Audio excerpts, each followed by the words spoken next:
जय श्रीराम। जय श्रीराम। कौन सब बर्तमान चलती कौन से ठाकुर श्रीमंदिर चारिपटे चिल कौन परिवहन बनाने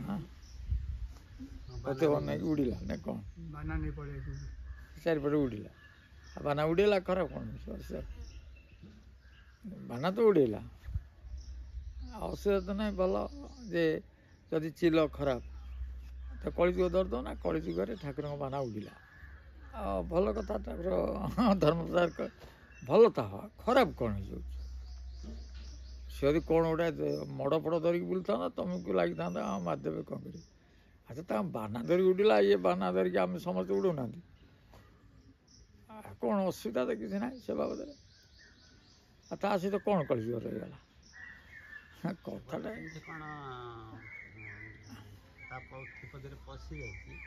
से जो अर्थर हो माने आ सहित कौन किसी तो संपर्क से किसी ना तापर तुम भी कौ देखी तो शंख चिल होता तो आहरी बढ़िया जदि माटिया चिल हो भी आहरी भल जे कलिजुगे ठाकुर बाना उड़िला धर्म संस्थापना हम लोक भलरे चल आ कौन टा किसी खराब ना दीटाकर पॉजिटिव हो ना आंकर गोटे प्रथमे भावुना जे साधु सन्त बाबा जी आश्रम कर तुम धर्म प्रचार कर ना कौन पाई आम तो मालिका पड़ी भयभूत करने आम बाबा है ना आम बाबा कौन पे ये बाबा जड़े जे धर्म प्रचार कर प्रत्येक व्यक्तिर भी धर्म प्रचार कर स्वतंत्रता अच्छी कर जहाँ समाज मंगल तेणु बाबा मान कहीं मानुचे से धर्म प्रचार किंतु आमे मालिका भक्त खोजा मालिका भक्त को नहीं मालिका भक्त कौन सबू फेरे 50-100 वर्ष पर देखिए फे से ना बाहर जहाँ ना बारला से मालिका भक्त तार गुण थी गारिमा थी एगुड़ा सब आवश्यक बहुत आवश्यक अच्छे तेणु सब बेले धर्म सभा करूना जे अमके बाबा आप धर्म बाबद कौन कहते कि बड़ पंडा आसुँच धर्म बाबद कौन कहते कि जो साधु सन्त जो आश्रम जाइए धर्म बाबद आप मत दिंतु तुम मालिका उपर मत देवे कौन या देवे से जहाँ जमी जब कहीदेवे 26 हाँ पॉइंट कर 26 अमकिया हम धमकिया हम कारण तुम टिप्सटा बढ़ तुम पैसा रोजगार कर धर्म प्रचार जी कर कौन पैसा से संपर्क अच्छे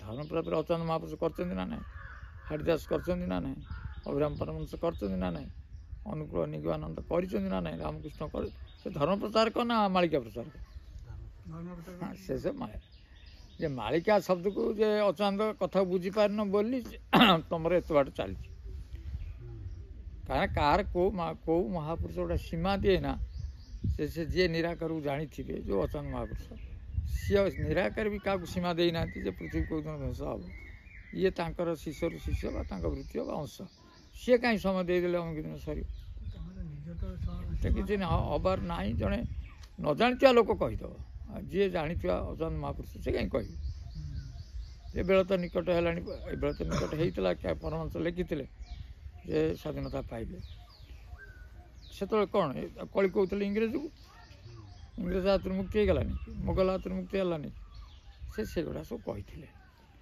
आ फिर अच्युत महापुरुष शुण मुझे जहाँ पढ़ी किसी कथा जे रेल गाड़ी जो दिन चलो कलिजुग से दिन सर जो दिन इलेक्ट्रिक लाइन आसो से दिन कलिजुग सर शागुणा जो दिन बस से दिन कलिजुग सर यही रकम कथा जे ढेंकानाल किमिर जो दिन बाहर से मर ये जो कलिजुग सर कालिया बोधारे सब बड़ी पड़ो आधे कौन तत्व बुझे सीना हम कि तो किसी कौटी मारण हरण कथा लिखी ना सी के ना महानदी पोल हेल्ले ये कथा हम हेनी ये सब तो तत्व गोटे दी नदी महानदी है गोटे से जो पोल पाई तत्व पाई आ से तार कलिजुग सैला नहीं तार है ता कलिजुग सैला ना नहीं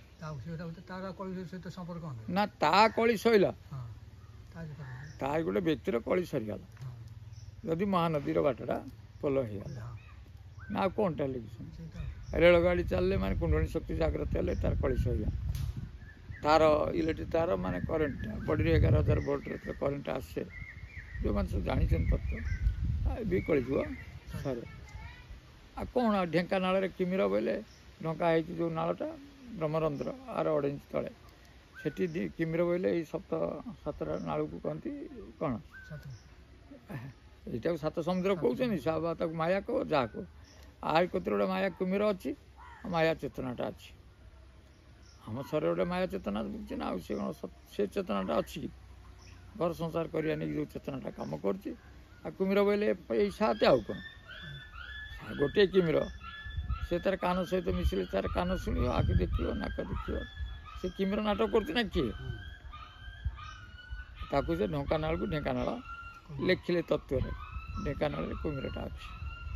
ତେଣୁ ଆମେ ଯେତେବେଳେ ବ୍ରହ୍ମରନ୍ଧ୍ରରେ ସବୁ ଯିଏ ବି ଯିବ ବ୍ରହ୍ମରନ୍ଧ୍ରରେ ଏଇ ବ୍ୟକ୍ତି ଚେତନାଟା ପଳେଇବ ଆଉ ମାୟାଟା ମରିଯିବ ଅର୍ଥାତ୍ ବ୍ୟକ୍ତି ମୁଁଟା ପଳେଇବ। ବ୍ୟକ୍ତି ମୁଁଟା ପଳେଇଲେ ତାର ବୁଝିଲା ମୁଁ ଆତ୍ମା ବୋଲି ବା ଈଶ୍ୱରଙ୍କ ଅଂଶ ବୋଲି ଯାହା ସେଟା ଯଦି ନ ଜାଣିଛ ତମେ ପଦାରେ ବୋଲି କହୁଛ ଏଇ କଥା ନା ନାହିଁ ନା 5,000 କଳି ଶେଷ ହେବ ଆଉ 5,000 ବା କଳି ଶେଷ ହଇ ସିଏ କ'ଣ ଅଧିକା କହିଲେ 5 ତତ୍ତ୍ୱ ପଞ୍ଚତତ୍ତ୍ୱ ପରେ କ'ଣ ଏଇ ଯେଉଁ 3 ଶୂନ୍ୟ ଆସିଲା ବାଁପଟେ ଗୋଟେ ପବନ ଶୂନ୍ୟ ପବନ ଯାଉନି ଏଠି ଗୋଟେ ପବନ ଶୂନ୍ୟ ଫେର ସମୟରେ ବି ଗୋଟେ ଶୂନ୍ୟ ଯାଉଛି ତାହେଲେ ଶୂନ୍ୟ ଶୂନ୍ୟ ଶୂନ୍ୟ ଶୂନ୍ୟ ମଧ୍ୟ ନିରାମୟ ତାପରେ ବି ଯେଉଁ ଶୂନ୍ୟ ଆସିଲା ନିରାମୟ ମଧ୍ୟ ଜ୍ୟୋତି ସଂଜ୍ଞତି ଭଗବାନ ନାହିଁ। ତାହେଲେ ତୁମେ ବୁଝ ଆଗେ ଯେ ଇଏ 3ଟା ଶୂନ୍ୟ ଗଲା ଶୂନ୍ୟ ଶୂନ୍ୟ ଶୂନ୍ୟ ପଳେଇଲା ତାପରେ ଶୂନ୍ୟ ମଧ୍ୟ ଆହୁରି ଗୋଟେ ଶୂନ୍ୟ ଅଛି ଈଶ୍ୱର ମଣ୍ଡଳକୁ ସେଠି ବି ଶୂନ୍ୟ ଅଛି ଅର୍ଥାତ୍ ପବନ ବି ଅଛି। ତାପରେ ଈଶ୍ୱର ମଣ୍ଡଳ ପରେ ମହାଶୂନ୍ୟ ଆସିଲା ମହାଶୂନ୍ୟ ତ ଏତିକି ଜାଣିଛ ପବନ ଯୋଉଠି ନାହିଁ ଆଉ କ'ଣଟା ମହାଶୂନ୍ୟ କେଉଁଠି ବ୍ରହ୍ମକୁ କହିଲେ ସେଠି ପବନ ନାହିଁ ନା ଇନ୍ଦ୍ର ନାହିଁ ଚନ୍ଦ୍ର ନାହିଁ ସୂର୍ଯ୍ୟ ନାହିଁ କିଛି ନାହିଁ ସେଠି ତାର ଯିଏ ଯାଇଛି ସେ ବୁଝିଛି ସେ ପବନ ନାହିଁ ପବନ ଥିବାର ଶବ୍ଦ ଅଛି ଅଗ୍ନି ଅଛି ଯେଉଁ କଥା ଅଛି ସେଠି କିଛି ନାହିଁ ଆଉ ସେଇ ତା ସେଇ ଜ୍ୟୋତିଟାକୁ ଯିଏ ଦେଖିଲା ସେ ଭଗବାନ ନାହିଁ ଅର୍ଥାତ୍ ଭଗବାନକୁ ଜାଣିଲା ଆଉ ତ ଦ୍ୱିତୀୟ କିଛି ନାହିଁ। ଏଇଟା କ'ଣ କିଏ ଲୁଚଉଛି ପାଠଟା ଗୁରୁ ତାକୁ ପଢ଼େଇ ଦେବେ ଯେ ସିଏ ତ ଗୋଟେ ଶୂନ୍ୟ ଇଏ ବି ଗୋଟେ ଶୂନ୍ୟ ଇଏ ଗୋଟେ ଶୂନ୍ୟ ଏ 3ଟା ବନ୍ଦ ହେଲେ ଯେଉଁ ଆଉ ଗୋଟେ ଶୂନ୍ୟ ଅଛି ଯେଉଁ କ'ଣ ଆମର ତାକୁ କୁହନ୍ତି ଈଶ୍ୱରଙ୍କ ଚିତ୍ତ ସେଥିରେ ପବନ ସୂକ୍ଷ୍ମ ପବନ ଅଛି ସେଇ ଯେତେବେଳେ ଈଶ୍ୱରଙ୍କ ଚିତ୍ତ ପଳେଇବ ତାପରେ ମହାଶୂନ୍ୟ ପଡ଼ିବ ଶୂନ୍ୟ ଶୂନ୍ୟ ଶୂନ୍ୟ ମଧ୍ୟ ନିରାମୟ ନିରାମୟ ମଧ୍ୟ ଜ୍ୟୋତି ତାପରେ ନିରାମୟ ନିରାକାର ସେ ଜ୍ୟୋତି ନିରାକାର ଜ୍ୟୋତିକି ଦେଖିଲେ ତମେ ତମରି ସ୍ୱରୂପଟା ଦେଖିଲ ଯାହା ଖୋଜୁଥିଲ ତମେ ସେଇ ଏଇଟା ଯିଏ ବି ଯାଇଛନ୍ତି ସେୟା ନା ସେଠି ଆଉ ତମ ଗୁରୁ ଦେଖାଯିବେନି ନା କେହି ଦେଖାଯିବେନି କେବଳ ସ୍ୱୟଂ ତମେ ତମକୁ ଦେଖିବ ସେ ଦେଖିଦେବ ସିନା କଥା ଏତିକି ନୁହଁ ସେ ଗୁଣଟା ପଳେଇ ଆସିବ ତମ ଭିତରକୁ ଖାଲି ଦେଖିଦେଲେ ହଉନି ଦେଖିଛନ୍ତି ଯେ ଗୁଣ ବି ଆଇଛି ତାଙ୍କ ପାଖକୁ ହେଲା ନା। ତେଣୁ ଏଠି ଚିଲ ନେଇଗଲେ ଇଏ କଲେ ଆ ସହିତ କିଛି ମାଳିକା ଲେଖିନାହାନ୍ତି ଯେଉଁ କଥାରେ କୌଣସି କଳିଯୁଗ ସରିବା ବିଲକୁଲ ନାହିଁ। ଆଉ ଗୋଟେ ମିନସନୀ କଥା ପଡ଼ିଛି ମିନସନୀ ତ ସ୍ୱାଭାବିକ ଯେ ସବୁ ଜ୍ୟୋତିର୍ବିଦ କହୁଛନ୍ତି ଗୋଟେ 2.5 ବର୍ଷ ଦେଶରେ ଗୋଟେ ବିପଦ ଆସେ କିଛି ଲୋକ ମରନ୍ତି ଭୂମିକମ୍ପ ହଉ ବା ଯୁଦ୍ଧ ହଉ କି ଗୋଟେ ଝଡ଼ ବର୍ଷା ହଉ ସେଟା ହୁଏ ପ୍ରତ୍ୟେକ 28 ବର୍ଷରେ ଥରେ ହେଉଛି ନା ନା ଏଇଟା ମିନସନୀ ଆସେ ଏଇଭଳି କଥା ଘଟେ ଏଇଟା ସବୁ ଜ୍ୟୋତିର୍ବିଦ କହୁଛନ୍ତି ଏଥିରେ ତ ଆଉ କ'ଣ ସେ କହୁଛନ୍ତି କି ସେ ଜ୍ୟୋତିର୍ବିଦ କହିଲେଣି କଳିଯୁଗ ସରିଯିବ ଏଥିରେ ସେ କହୁଛନ୍ତି ଏ ଦେଶକୁ ଏଇଭଳି କିଛି ଅଛି ସେମିତି ଦେଖିଲେ ଭାରତର ମିଥୁନ ରାଶି ଅଛି କ'ଣ ଭାରତର ଯେଉଁ ରାଶି ଅଛି ସେଥିରେ କ୍ଷତି କିଛି ନାହିଁ ଭାରତ ପାଇଁ କିଛି ନାହିଁ। ମୁଁ ଯଦି ପଢ଼ୁଥିଲି ତାର ବାରଣା ଅନୁସାରେ ଭଲ ଅଛି ଆଉ ଚାରଣା ସ୍ୱାଭାବିକ କେଉଁଠି ଗୋଟେ ଦ୍ୱନ୍ଦ୍ୱ ହେବ କେଉଁଠି ଏମିତି ଲେଖା ହେଇଛି ନହେଲେ ଆଉ କିଛି ଲେଖା ହେଇନି। ଆଉ ଏ ବର୍ଷ ସବୁଠାରୁ କୃଷିର ଉନ୍ନତି ହେବ ବର୍ଷା ମୌସୁମୀ ଭଲ ହେବ କୃଷିର ଉତ୍ପାଦନ ବହୁ ପରିମାଣ ବଢ଼ିବ ଏଗୁଡ଼ା ସବୁ ଅଛି ମାନେ ଦେଶ ସମୃଦ୍ଧ ହେବ। ଆଉ ଏପଟରେ ପାଶ୍ଚାତ୍ୟ ଦେଶରେ ଯୁଦ୍ଧ ଲାଗିବ ଏଗୁଡ଼ା ସବୁ ଲେଖା ହେଇଛି ଆଉ ତ କଳିଯୁଗ କ'ଣ ସରିଯିବ ଆଗରେ କଳିଯୁଗ କିଛି ସରିବାର ନାହିଁ। ତୃତୀୟ କଥା ହେଉଛି ତମ ଭିତରେ ସବୁବେଳେ ପ୍ରଶ୍ନ ଦେଖୁଛି ଭକ୍ତମାନଙ୍କ ମନ ଭିତରେ ମୋତେ ଏତେ ଦ୍ୱନ୍ଦ୍ୱ ଛାଡ଼ୁନି କାହିଁକି? ଯଦି ଦ୍ୱନ୍ଦ୍ୱଟା ଛାଡ଼ିଯାଆନ୍ତା ମୁଁ ତ ଠାକୁରଙ୍କୁ ପଳାନ୍ତି।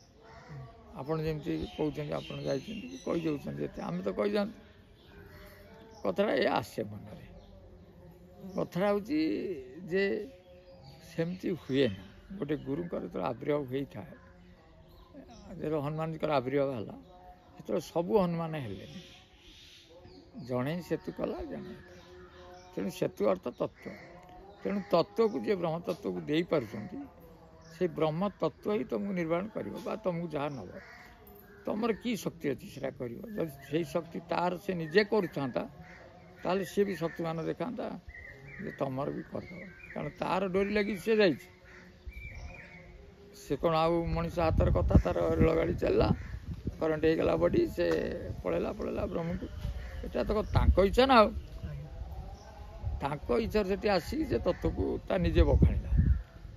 କାହା ଭବିଷ୍ୟତ କ'ଣ ରହିଲା? ଜଣେ କହିବ ତମ କଥା ଭୁଲ, ସେ ଭୁଲ କହୁନ।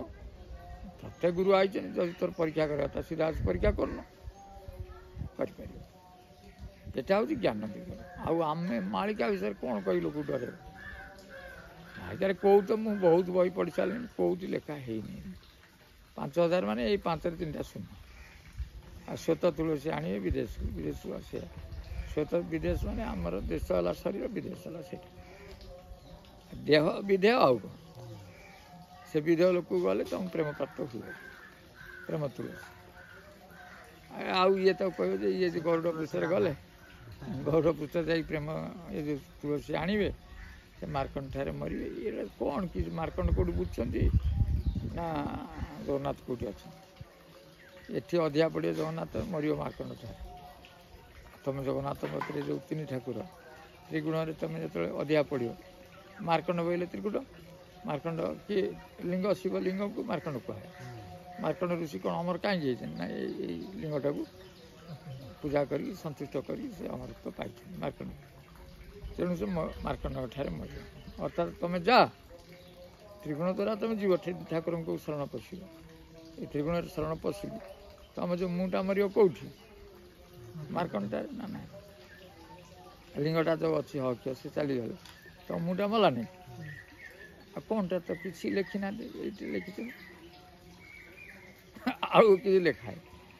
ଇଏ ତାକୁ ଯଦି ବୁଲେଇ ବାଲେଇ କହିବେ ଗୀତ ବୋଲିକି ଅମୁକ ଦିନ ଅମୁକ ହବ, ନାଇଁ ନାଇଁ ସେମିତି ହବାର ନାହିଁ ବିଲକୁଲ।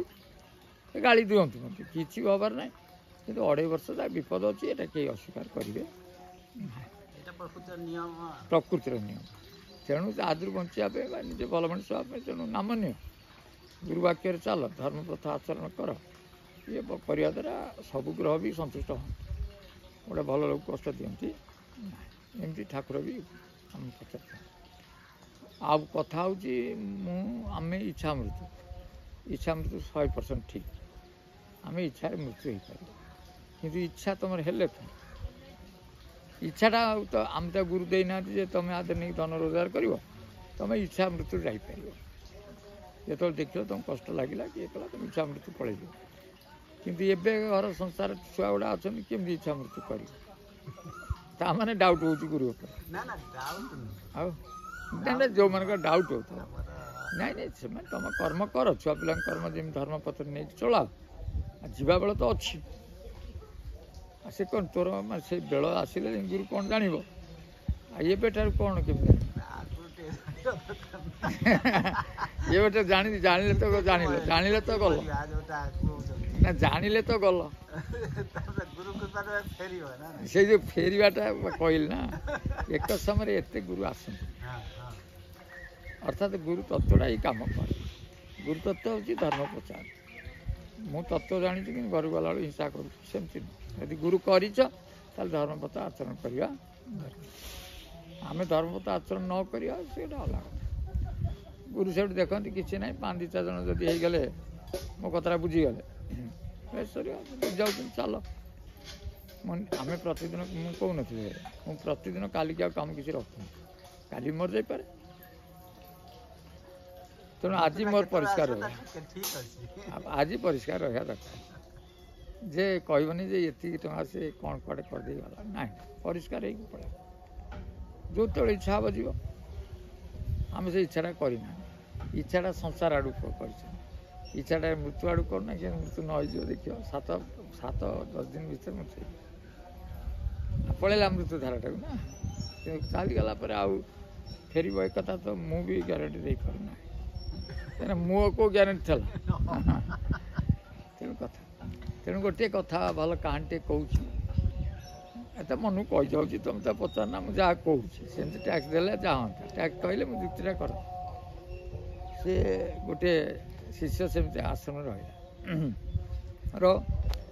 କିନ୍ତୁ ଆଶ୍ରମ ରହିଲେ ବି ଗୁରୁତତ୍ଵ ନେଲେ ବି ସବୁବେଳେ ଚିନ୍ତା ଘରର ପଶିଲା। ଏ କାମ ରହିଲା, ସେ କାମ ରହିଲା, ଧ୍ୟାନ କରିବ କ'ଣ? ସବୁବେଳେ ତ ଘର କଥା ମନେ ପଡ଼ିଲା, ଆମର ବି ପଡ଼ୁଛି। ଆମେ କ'ଣ 10-20 ମିନିଟ୍ 2 ଘଣ୍ଟା ଗୁରୁ କତିରେ ଗୁରୁ କଥା ଶୁଣୁଛ ବୋଲି ମନଟା ଏକେଇ, ଯେମିତି ସେ 2 ଘଣ୍ଟା ସରୁଛି ତା ମନଟା ଟାଣିଲା। ଆଉ ସ୍ୱାଭାବିକ ସମସ୍ତଙ୍କର ନା, ମୁଁ କ'ଣ ସେଇଆ ନା ଆଉ କ'ଣ? ମୁଁ ମନକୁ ବୁଝେଇକି ଯାହା କରୁଛି, ତମେ ସେ ମନକୁ ବୁଝା କରି ଦରକାର। ସେ ତାଙ୍କ ଗୁରୁ ଯେ ଥିଲେ ଛୋଟ ଗୁରୁ ଟିକେ କମ୍ କହିଲେ ମୋ ଗୁରୁ ପାଖକୁ ପଠଉଛି, ଯାଅ ସେଠି।